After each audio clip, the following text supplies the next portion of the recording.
Thank you. So it is 10 o'clock and we are here for our finance committee meeting. Sarah will throw the agenda up on the screen.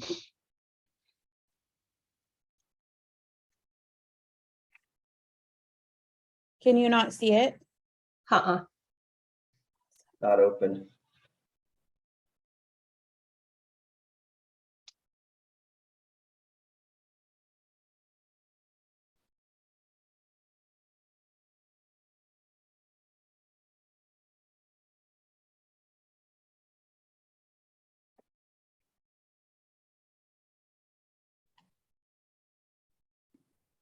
There we go. Thank you. So we have kind of a full agenda today. We'll go through the June financials. I wanted to let you have your first look at budget amendment number 5, which is coming to council on Monday. Just kind of give an overall budget update on where we're at, what we're doing. Robert is unfortunately unable to attend, so I'm going to cover the TBD report for him. We will also be sharing the finalized EMS utility rate study, and that's going to be kind of a group effort because we were all involved with it. So we'll get to that. Sarah is on the line to talk about ARPA. So that is something that we'll be talking about at our study session tomorrow. So I asked her to join today and kind of get everybody's lists out there so we can start thinking about those. And then we have Scott and John at the end to give their updates. And just to remind you, I have to pop out about 20 minutes to 11 for my meeting. Okay, I'll go as fast as I can. Well, if you don't make it all, just know that I'd love to stick around, but I'll be popping out. So Okay. Don't stop on my account. Sounds good. This should go pretty quickly. June financial statements were released. Everything is still trending well. The adjustments that we're making in budget amendment 5 are updated revenue forecasts primarily based on where we're at the end of June. So you'll see the revenues are running high. They're about 5% above. So you're going to see a ton of revenue adjustments in the budget amendment to kind of clean those up. So everything's trending well, though. Our expenses are down, our revenues are up in most areas, no areas of real concern. We have been talking about building permits. It's been creeping its way back up, but it's still down as compared to last year. And we're really taking that into consideration as we go forward into the next budget cycle. You know, being very conservative with building permits, taxes, things like that, because of the possibility of the downturn and the slowing of our growth out here. So with that, I'll just jump right into the budget amendment if I don't have any questions. I just had one really quickly, and it's more of a generic. Do you have any concerns over what you're seeing? We have an ending balance nearly 5 million. And the second part is with regards to shared utilities. Are we getting a little bit of a better handle on those? Yeah. So after, you know, we have the property taxes coming in right now, which is why the general fund is so high. But after I did the adjustments for, you know, updating the forecast through June, this sheet is going to show where we're at Okay. forecast wise. So we're with the general fund specifically, the updated forecast puts us at about 2.77 million at the end of the biennium. So a little bit above our target of 2.5. So that's good news. Yeah. There were some updates to, we got our cost allocation plan back for 2021 and 2022. So I had to update the transfers into the general fund, which came down about $400,000. So that's shown in here. So I'll dive more into the detail kind of on the next few pages if you want to scroll down, Sarah. So this is the easy screenshot of where the fund balance is expected to be at the end of the biennium. And then the rest of them are in there. All the funds are looking healthy, no areas of concern. Keep going down. So this is where we get into all the detail. So there is just page after page after page of updated forecasting. We updated the property tax amounts because we have our final levy numbers back. So that's why I'm saying it's a lot of information to digest, and I am expecting 2 readings on this. You'll get your first glimpse of it today. The agenda comes out tomorrow, so you'll have some time to look at it before council Monday. But basically what we did, I met with the mayor and Scott, and we went through our revenue forecast for the rest of this year as well as the next couple of years.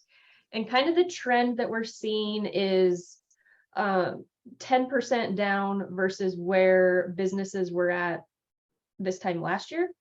So when we were doing our forecasting, I took that into consideration, assuming that July through December, we would be probably 10% down by the end of this year, and kind of took that into consideration as our benchmark on these revenue forecasts. So being a little conservative, knowing, you know, things are not as crazy as they were last year out here with, you know, we've been doing events and the counts have been down, the traffic counts, things like that. And the mayor's been talking to other businesses, and kind of the theme is that everybody's showing about 10% reduction versus last year. So that's where all of these are. And everything that just says revenue forecast is just updated based on that estimate. Some of our actuals, like the casino impact, we get those early in the year. So those are where we will actually be at for the end of the biennium. Those are like one-time payments each year. And you'll see down at the bottom here is where I went through and updated the cost allocation plan numbers. So on the revenue side, you just took the 10% across the board on all the revenue income? For the most part, yeah. Okay. And Angie, you've reduced what we're paying into the funds from cost allocation. Is that what I heard you say? Some of them went up, some of them went down. Okay. So the two big ones that went down are LID Administrative Fund, which makes sense because the activity in that has gone down.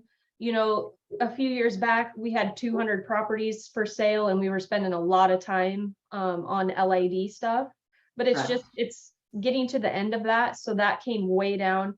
And the other one was Storm. And a few years back, we had a lot more stuff going on with Storm. We had interfund loans out there and just more activity. So the good news is that does put some money back in the Storm fund balance, Okay. which we need. So, Yes.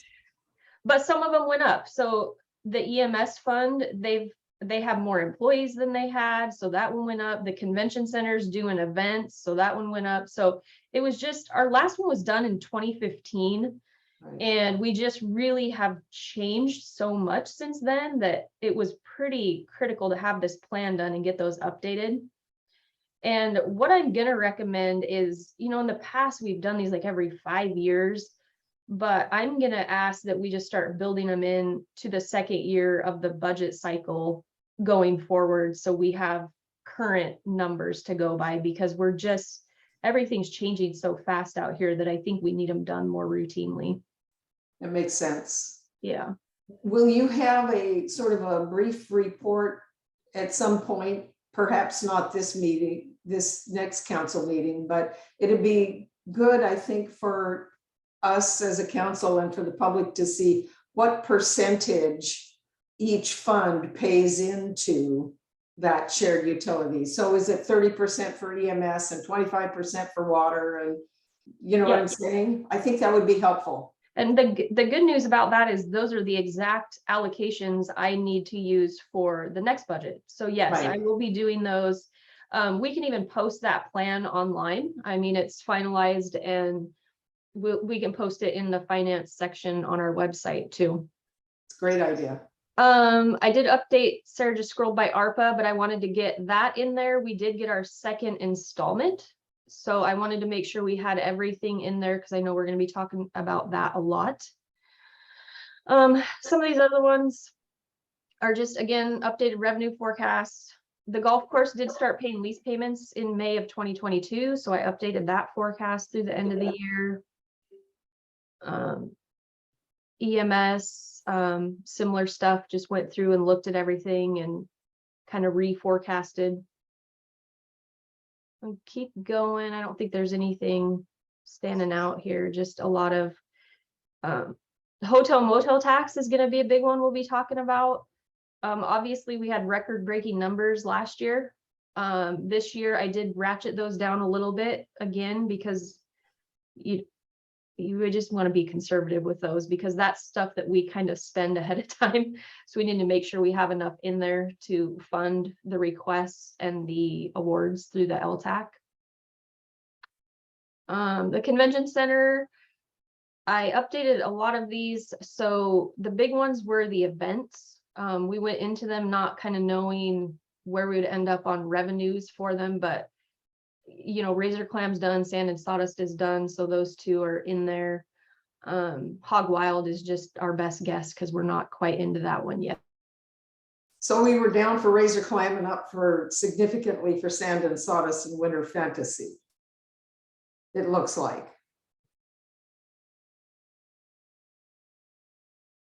It 2 years ago, we still didn't know if we were going to have COVID issues going on. So we were pretty conservative with those, as you'll see with Sand and Sawdust. Yeah. Events are over, so that's where we were at. All right.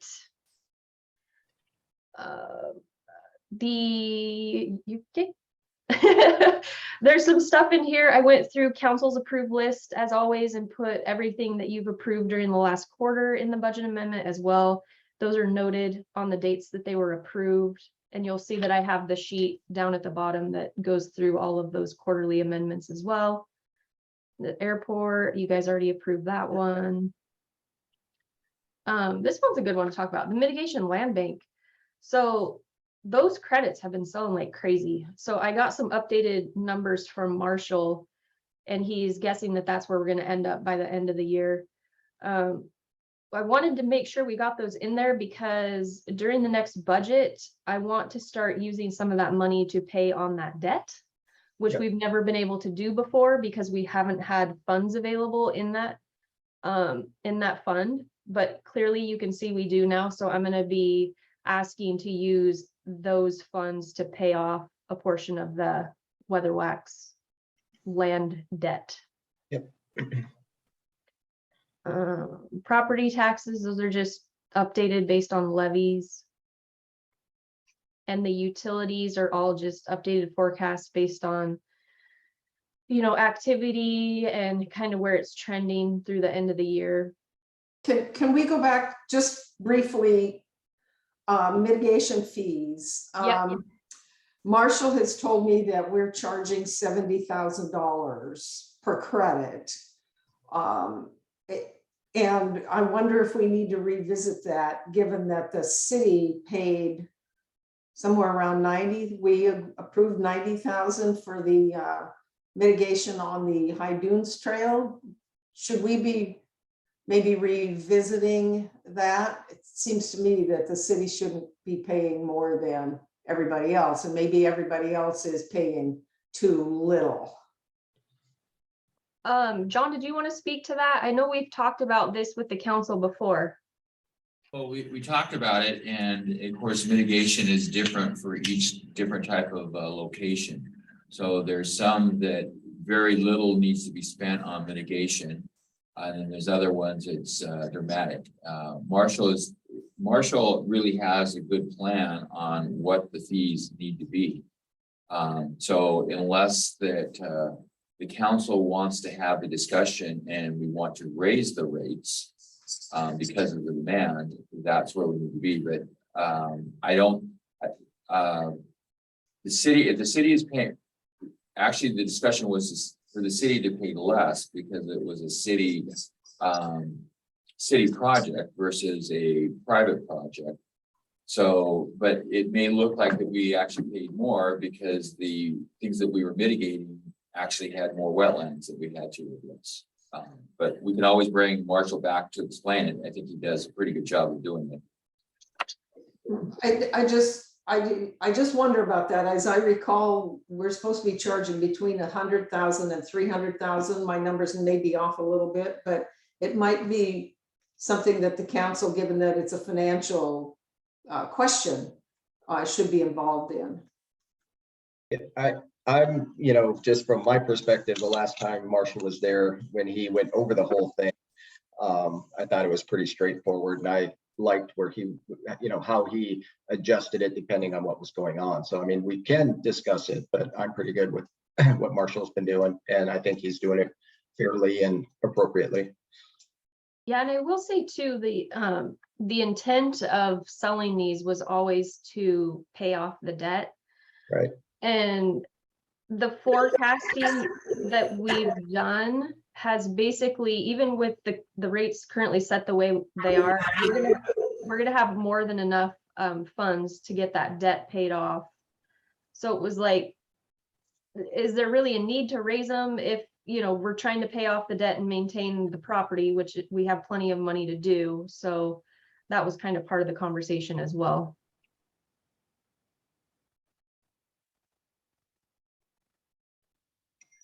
All right. So if we want to keep scrolling down, these are just all of our utilities. Yep, so Catherine, you were asking about the shared utilities, and we are making progress there with the enabling the penalties and shutoffs again. So that fund is looking healthy, which is great. And so that's the revenue. I'll go down into, here's the expenses. So these should mostly look familiar to you. The first one is the approval of the city planner position. So we went through and added salaries and benefits for that. Council approved the shoreline grant. Some of the airport match is in there.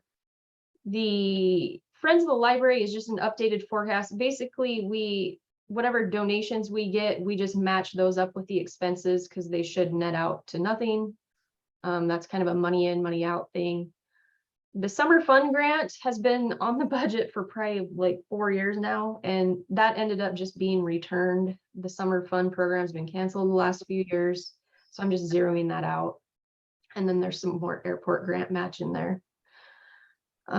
Streets and EMS, cost allocation updates. So those are the transfers that I have to match up to the revenues going into the general fund. So those two are. Scroll down. Sarah, if you want to scroll down some more.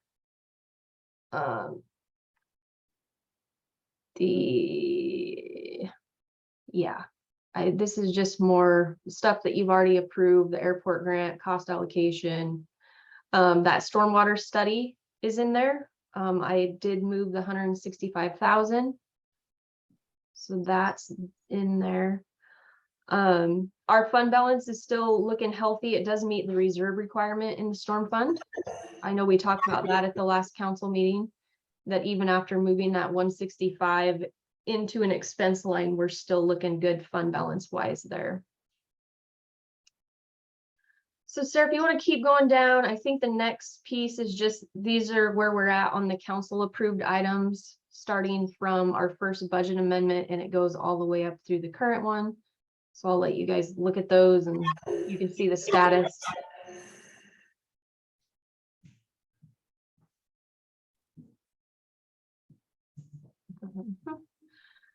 So my hope is when the agenda comes out tomorrow that council will go through these, because it's a ton of information, and just come to the council meeting prepared with your questions or updates or anything else on that budget amendment. And like I said, it probably won't be approved until August 6th, so we have some time.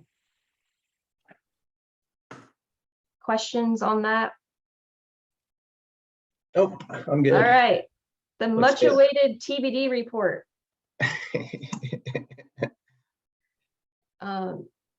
Actually, I think I'm supposed to give you a budget update on the current budget. So I'll do that real quick. We didn't have a handout for that, but so we have our study session tomorrow. It's a council study session. Sarah did update the list based on a couple of more topics that were thrown out at the last council meeting. So the hope is tomorrow to have just another council discussion to talk about priorities. Sarah Bisson will be there with the ARPA list and she'll talk about those. So hoping council comes prepared to talk about what's important to them. And it would be nice to have some dollars associated with some of these things too, because we keep getting a ton of ideas thrown out there, but no actual numbers attached. So it's kind of hard for us to really know what to do with that. So that's kind of where we're at. Behind the scenes, we've been working on revenue forecasting. We're working on payroll forecasting. We've set up all the meetings with all the department heads and board chairs with the mayor and city administration. So there's just a ton of work going on behind the scenes, and staff has their budgets that they're working on, which are due back to me by August 19th. So it's just, we're inundated with budget right now, but it's fun. I enjoy it. TBD. So Robert unfortunately had a conflict and couldn't be here, but I told him that I would wrap this up for him and get it done. So basically we do this once a year. It's required. This one is actually for 2021. So we followed a similar template that we've used in prior years. All of this first few pages is just informational stuff about what the TBD is. So none of that has changed. So Sarah, if you want to scroll down, financial summary, this is just straight out of our 2021 financial statements, and it's the 634 fund. So we do report that separately, the Transportation Benefit District. So that just summarizes where we started the year, what revenues came in, what we spent, and the ending balance. So that's pretty straightforward. What we did in 2021, I'm going to take out all of these bars codes. It's just, it was helpful to know what we spent the money on and where it was at in the budget. So those little notes will come out of there. But this is basically what we did in 2021 by project and how much it cost. Angie, Yes. I would leave the bars code in there just because that is always the question that comes up. Okay, that's fine. I just leave it in there that way. Okay. Quick referral. Perfect. Sounds good. Makes it easier on me. All right, if we go down, that was just all of our expenses. It's okay. You could read through it at your leisure. It's all just stuff that's already in our financial statements. It's just summarizing everything. Okay, go ahead and go down. Here's his map on the work locations. And it looks like you can get into more detail by clicking the little link down there at the bottom, in case you're wondering. This is kind of where we were at for 2022. It's kind of a plan for what we're trying to do this year. I know that he's doing the ceiling. So that's kind of the plan for this year, but it just talks about what our available budget was, how we fund it out of both the TBD fund and our street reserve fund. I don't think we'll spend all of that this year because our projects have been ratcheted down quite a bit, but this is what is available in the budget. Okay. And that just kind of gives his narrative about what the plan is with that. And then this little page is what goes out to the newspaper. We're required to publish like the one-page summary that just talks about the financial aspects of the TBD each year. So once I get this cleaned up, I'll get this to Sarah and We'll get it posted in the TBD section on our website, and we'll get it out to the newspaper as well.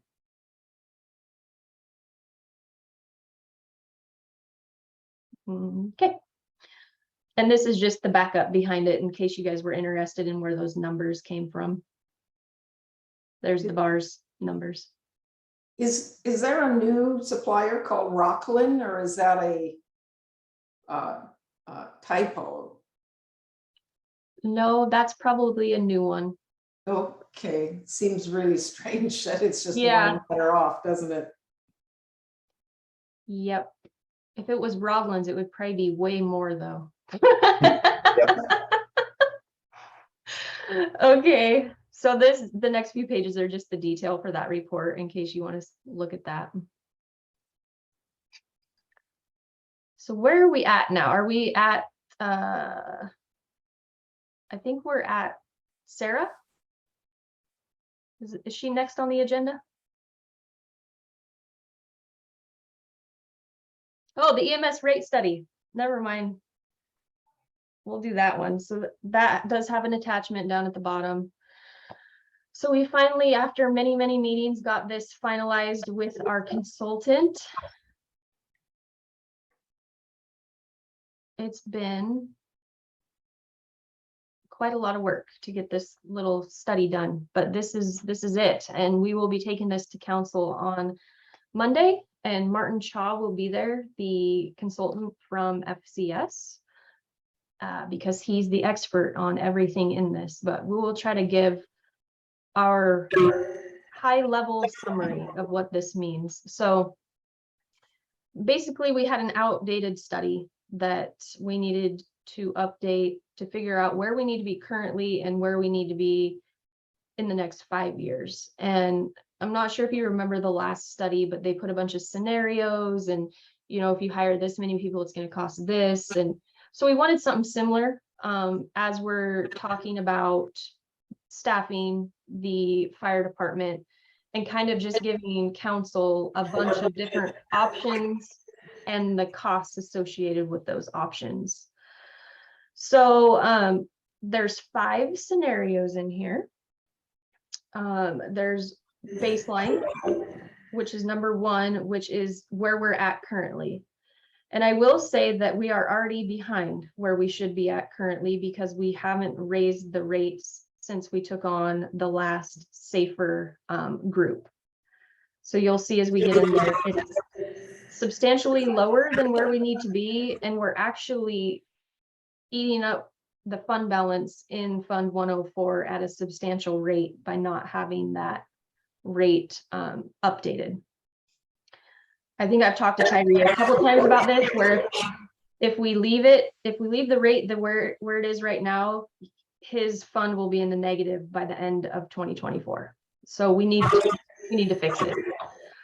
Scenario 2 is where we're at right now plus 4. 3 of those 4 would be the SAFER grant people that we have applied for, which I don't think we find out till, Sarah, is it like early September? Early September, okay. And then we would take on the cost of one of those FTE, 15% fire, 85% EMS, which is how we do the rest of them. Then there's 3 more scenarios, is what we have currently plus 4, all funded by the city in the event we don't get a SAFER grant. There's where we're at currently plus 7 and where we're at currently plus 9. So as we dive into this report, I'm sure you're wondering, well, how much is this going to cost? So we'll go there. This is just, they do the statistics to show that we have our population's growing, our calls are going up, our response time came down a little bit since 2020. So you'll see kind of the theme there that everything's kind of going up. These are just what they used as far as CPI to build into our property tax growth, things like that. So they need to build those to try to figure out where our expenses are going and where our revenues are going. And the new FTEs are already the 3 that have been added. So we added a firefighter paramedic in 2021. Council added a firefighter EMT in 2022, and then we added the assistant fire chief in 2022. And when I say that we're currently behind on the rate, Yes. the big cause of it is because we added these positions with no rate adjustment. So we're already behind the ball because we've been adding positions and not adding any revenue to fund them.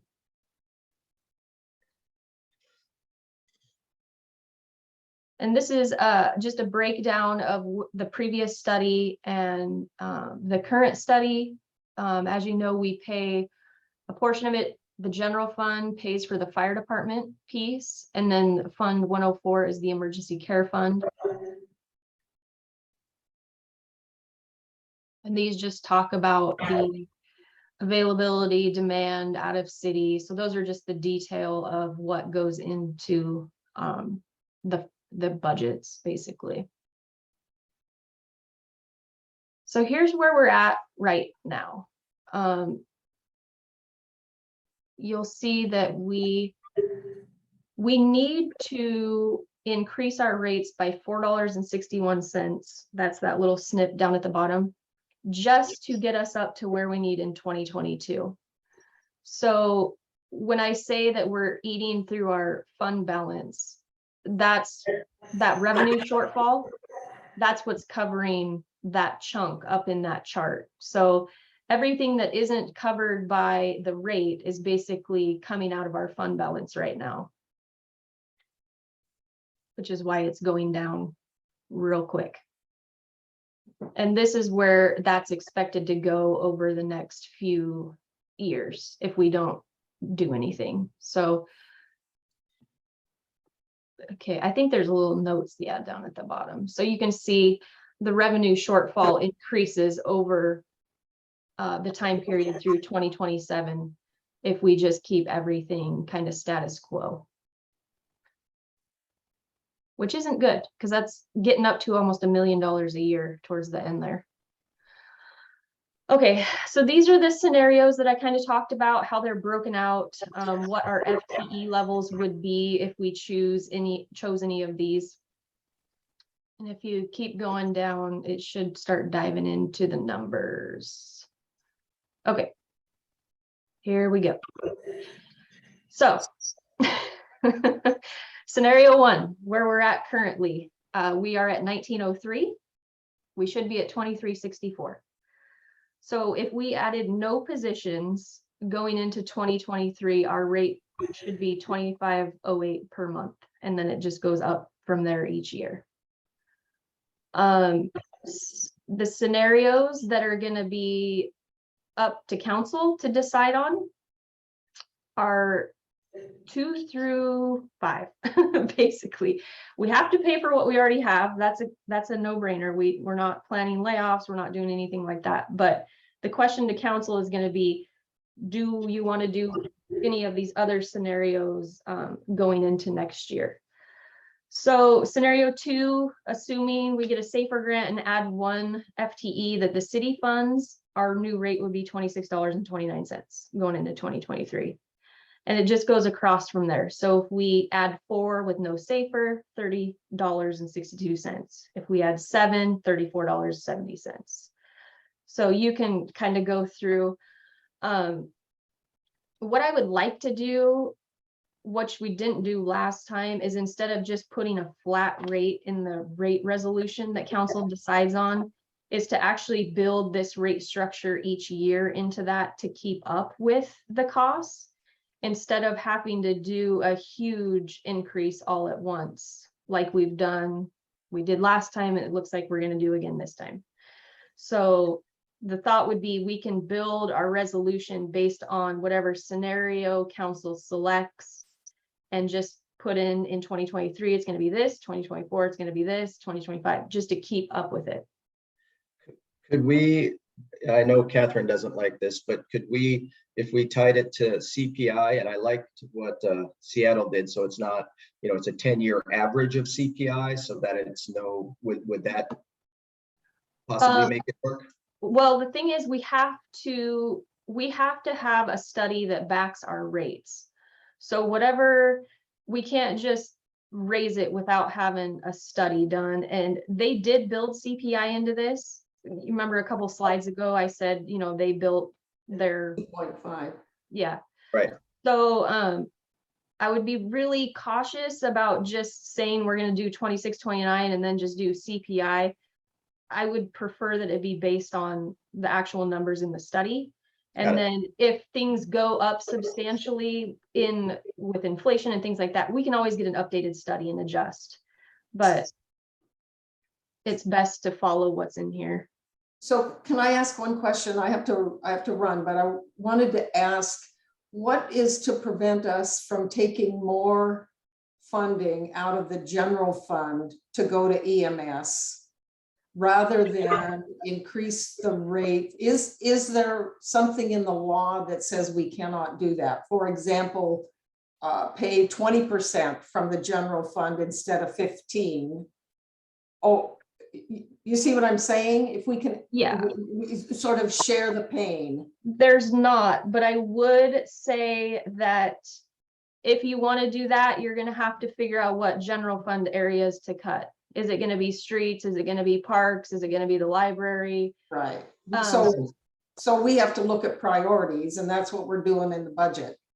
Yeah, and I wish I had time for more chatting on it, but Yeah, I gotta I go.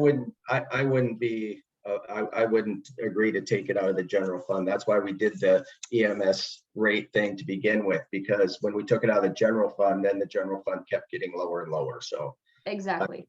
I would not be. Yeah. And you remember when we did this too, we made a commitment to the library, because that was what, basically, we took the library back in and had the EMS fund stand on its own. So we would just be putting ourselves back in that, well, what general services are we going to cut to fund it? And you can't, these utilities are made to be self-sustaining. The general fund cannot raise its rates to fund more street stuff or more park stuff. You get what you get. So that's why with these utilities, you're supposed to have a revenue stream that pays for it. That's, the law allows for that. That's how these are supposed to run. You're not, technically, the general fund is, you're limited in what you get. So you don't just want to start taking all the money out of there and run potential layoffs of our public works people or. Yep, So- no, that's what put the city in that position years ago. So I wouldn't Yeah. want to go back. And especially with the instability right now of the economy Yep. and not knowing where we're headed with sales tax, building permits, all of the things in the general fund that are contingent on, you know, our population growth and people coming out and spending money in the city. We just don't know what's going to happen in the next couple of Right. years. Yep. So that's kind of our security in a way to make sure we're going to be okay, is by having a healthy balance in that general fund.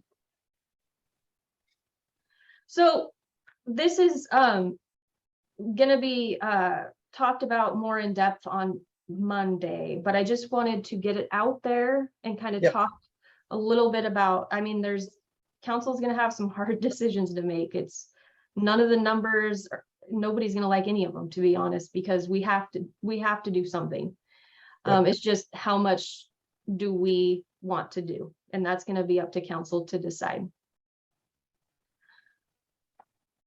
So, oh, there you go. I think this is just the conclusion. Yeah, so I'm good. Any other questions on the EMS? Nope, it'll be a fun conversation, but I John, mean, Scott, do you have anything to it's add on cool. that? I know we're supposed to be like joint presenting it. Ready to chime in, but you pretty much went through everything, so, yeah. It's, that's pretty much it. It's just really a question of, you know, we're gonna have to balance safety needs for the community and keeping in mind that we still at some point would like to get the South Station open. And that's gonna require minimum shift load changes in order to do that. And that's a conversation that will have to be presented by the fire department. And they'll have to tell you what they're thinking in order to get, you know, our ISO ratings to a 5 across the board within the city. And then council's going to decide how many FTEs that we're gonna need. And then, of course, is the wild card in all of that, which is the SAFER grant and whether we receive it or not. Because that buys the city 3 FTEs for 3 years at zero cost, and if we don't get that, then we're looking at a larger rate increase in the thought. So all those questions will have to be addressed. Yeah, the bottom line though, I mean, I'm all for adding, another, hopefully you get the SAFER grant and adding another position, but we have no applicants for the open positions we have now. So we can add as many positions as we want, put that money there, and we are, so what's the realistic, look at really getting people here? Is going to be another year and things turn around, or is what, that's a dire need and nobody's out there to come in. And those are great questions, and they're really realistic questions, so. And some of my biggest fear about that SAFER grant is the hiccups that we had in the prior funding, which I believe was 2014. Was that correct, Angie? I think we were awarded SAFER in 2014. It ended in 2017. There were some hiccups about filling those positions. And, AFG or FEMA has funded us at the fire department level quite a bit over the last couple of years. So, I mean, I want to remain optimistic about SAFER, but we will have to have a safety net should that not come to fruition. Yeah, Yeah. I know too that there's a lot of with those SAFER positions, people might be hesitant to apply if they're just temporary in nature. So I think that was a lot of the push in having a funding plan for after SAFER was over, was to make sure we could get good applicants by making sure those positions were secure in the future after SAFER. So that's something we have to think about too, when it comes to getting people to apply for them.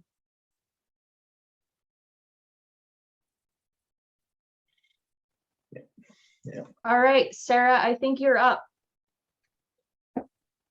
Okay. So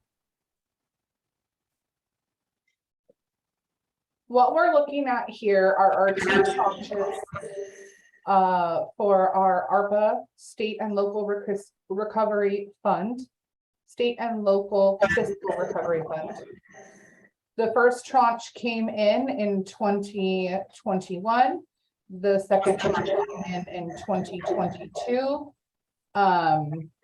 We received about a $900 increase in our second tranche, which brought our total to $1,813,671. We have already allocated $50,000 out of that for customer utility payment assistance for those that qualify, leaving our balance remaining to allocate and appropriate $1,763,671. What I have done is broken this up into council requests, city department requests, and board requests. So to start with the council requests, I've noted each council person across the board here.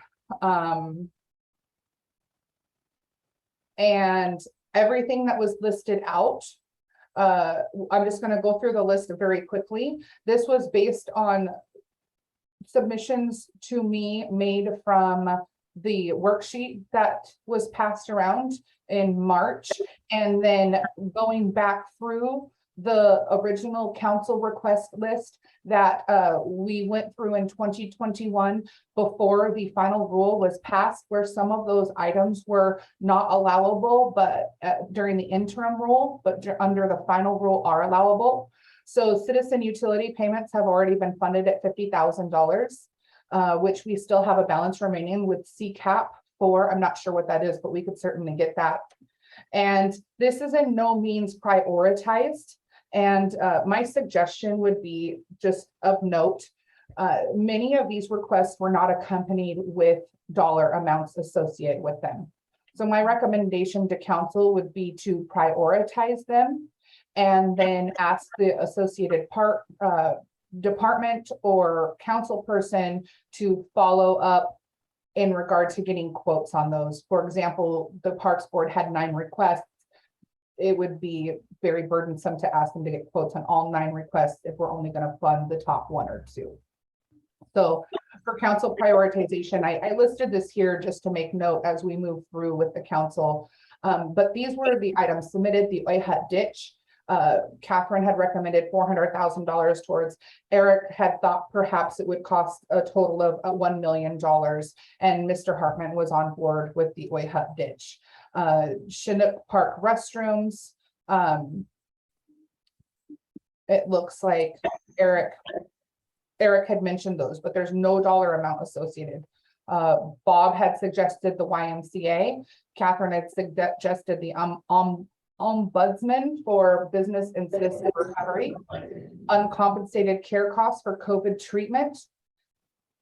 And again, this is Catherine's recommendations. So if it was seconded or someone signed up for it, there's an X next to that item. So benefits, including burial expenses for surviving family members of people who died from COVID. Grants, low or no interest loans to mitigate financial hardship, businesses including travel, tourism, hospitality, and restaurants. Grants for business facade improvements, aging water pipes infrastructure, crosswalks, grants to nonprofits. Some of these items came from the list where I could not identify which council person had requested these to begin with off of the original list from 2021. So I threw them in here because they could be considered. Broadband, bay access accommodations, ADA access for kayak, public safety equipment, including ambulance vehicles, etc. Revitalization of downtown public right-of-ways, high-speed Wi-Fi, which is the same as broadband, so I'm going to take that out. Overlake bridge repair, the fire break, fresh waterways, generators at city buildings, the South End Fire Station, the new police station, and restrooms at city parks. So some of these items, even though they're allowable, like for example, the new police station, will be vetted out probably right away because we're not funded enough to even make a dent in that item.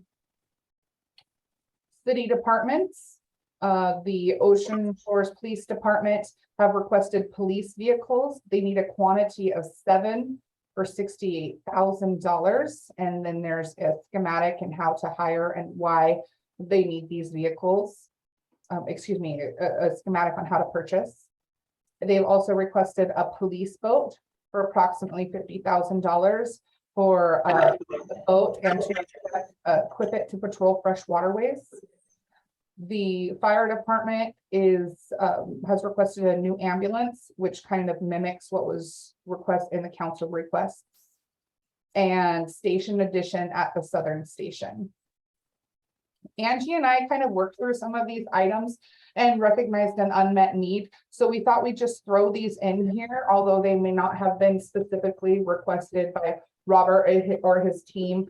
Just reiterating the Oi Hut ditch repair, water access, ADA access, etc. Docks. The parks do need some playground equipment, sod replacement, and the High Dune Trail expansion. Those are all allowable costs under this fund. And the convention center has requested a public pavilion, which Angie and I have also, thrown in here for social distancing measures, public eating and gathering space. And there is no cost associated with these items as of yet.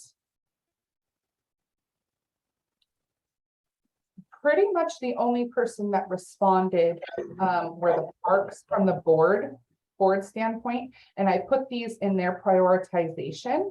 It was new playground equipment at Chinook Park, upgrade playground equipment at Milo Schneider, rehab existing structure at the park, install ADA kayak launch at Texmar, restrooms at Chinook Park, ADA compliant boat launch at North Bay, installation of dog park at Chinook, reconstructing of West North Bay parking. I think that she may need some renovations, and this part is asphalt, and the resurface gravel at East North Bay and Chinook and Emerson parking. Fresh Waterways has been looking for a new workboat for quite some time.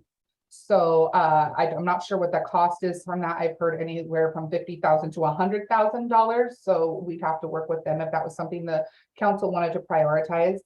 And the radio station, I believe Marty had said, $60,000 when I met with him, but Sarah had mentioned $100,000. So, there is some verification of cost that needs to happen there. Those are the requests. As you can see, there is some overlap in regard to park update, water access, Oi Hut ditch was a big one. And that's what I've got so far. So what I would recommend is these are allowable costs all under the final rule for the state and local fiscal recovery fund. And council would just need to prioritize those so we can move forward and get some quotes to kind of look at and see what we could actually fund under this. So everything you presented is allowable. I mean, we could buy a new boat for fresh waterways. Yes. Got it. And you'll have to recall that under the interim final, or excuse me, under the final rule, because we were a non-entitlement unit and we have a population under 10,000, I believe it was, we were allowed to use this for revenue replacement, even though we may or may not have faced a revenue loss, because the Department of Treasury is going to assume that it's all revenue replacement. And I've got documentation for that, of course, reiterated several times from the Department of Treasury. Well, that'll help a lot. It'll make it easier to prioritize. It'll be a conversation, but that helps a lot. Yeah, this is awesome, Sarah. Thank you. No problem. It's hard, I know, because there's no dollar amounts associated with several of these items. But I think we still could prioritize at least to go get the quotes and kind of see what kind of balancing act we can pull off with them. Yep. Sounds good. Yeah. I like it. Now that we have a list together, it'll be easier to go through and probably assign some dollars. Yep. Okay, any questions on that? Oh, good job. Thank you. All right. Thank you, Sarah. Scott, I think you're up. Yeah, and I haven't had a chance to confirm with the mayor what ones he was gonna do and what ones I was gonna do, so I'm just gonna kind of wing this and I'll turn a couple over to him. Big ones for the city are we're filling two major positions at the city. We'll have our new public works director, who is replacing Nick Bird, starting in August. And that's Simon Wiley, and he'll be coming from his public works director position in Overland Park, Kansas. So quite a move for him out to the city of Ocean Shores, but I think that's going to work out really well, and we're excited about it. And then Michael McGivney is stepping down later next month as well.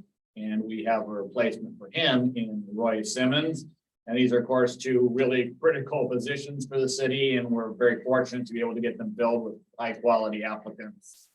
So I'll be bringing more information to that on council on Monday.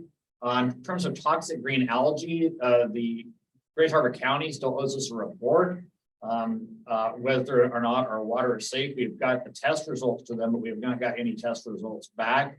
Hopefully by Monday at council, I'll be able to announce that water is safe to go into again. And then, of course, we have some other major events that happened and are going to happen. We have Hog Wild, and we had Greg Nance here on Sunday, but I'll let the mayor discuss those since they kind of rise above the level of city administration. Mayor? Thanks, Scott. Yeah, Greg Nance, if you've seen on Facebook, a great event, and really, to me, it kind of marked what Ocean Shores can be with everyone, working together. We heard about it on Saturday, got a great response at the gates and come through. So I'm very optimistic of what Ocean Shores can be. The budgeting process is going to be a tough one for us. I know that when I was on the council, we did have a safer grants, and that was the big argument because we didn't have a plan to go forward to fund them. And so there was a significant rate increase that we had to take, and it was a hard one, and even at that time, that we didn't fund the amount that actually said that we probably should have. So this is going to be a tough one. I support Angie in her comment about not taking it from general fund. Because once we take from general fund, then we have to look at what we're putting out in general fund, because it's not this free money to get there, and that's going to be a tough one, because I think we could all agree that public works is short on people, mowing and things like that. That if you just go through every department's coming forward and wanting something. Every committee that we've got is looking for something. And we only have X amount of dollars. So it's going to be a tough discussion. And I'm sure that we'll come through with something. I mean, what that looks like, that's going to be up to the council to get there, but we'll give as much information and have as much dialogue. But ultimately, it's going to be up to the council to decide what they want to do. So I'm looking forward to Wednesday's meeting. We can have more discussion. And what would really help us from a council point of view is if we really have not the concept of what we'd like to spend the money on, but what do we really want to do? So like if we're going to help businesses, what does that mean? What is the structure? Because we can put money aside, but to actually execute it from a city point of view, we kind of really know what the vision is. How do we get there? So the next, is it 5 months for the budget cycle that we're going to be working through on, Angie? It's through December. So, I mean, a lot of hard discussions, but again, to me, the budget is probably one of the most important things the city actually does, because it really sets us of what the future of Ocean Shores is going to look like and what our priorities are. So I'm excited. This is my first budget to go through. Our goal is to get as much feedback from the council, and the citizens, and the departments to move forward. And like I tell most people, that when we get done with the budget, I'm sure that not everyone's going to be happy with something. I mean, they're going to be disappointed with something in there. But that's how budgeting always works. So, and I feel very comfortable with what we did for a budgeting forecast. If you just looked at when we first started it, if you look at where we are from LTAC, we're flat. That's the first time we've been flat since a while. So it's a concern, but that's what I'm seeing, talking to businesses out there, that's what we're seeing with it. So we have built the budget to that, because one of my number one goals of being the mayor is to make sure that we do not get ourselves in financial difficulty. Wrong budget, but also serves the needs of the citizens of Ocean Shores. That's all I got. So, just how big is Overland, Kansas, where the gentleman's coming from? How big a city? 2,000 more than we are. So it's like 9,600 or so. Got it. Okay. All right. That's all I got. All right, Eric, you're the last standing council member. No Thanks all for good. hanging in. worries. It's all good. All right. We'll see y'all tomorrow. All right, thank you, guys. All right. Bye-bye. Bye.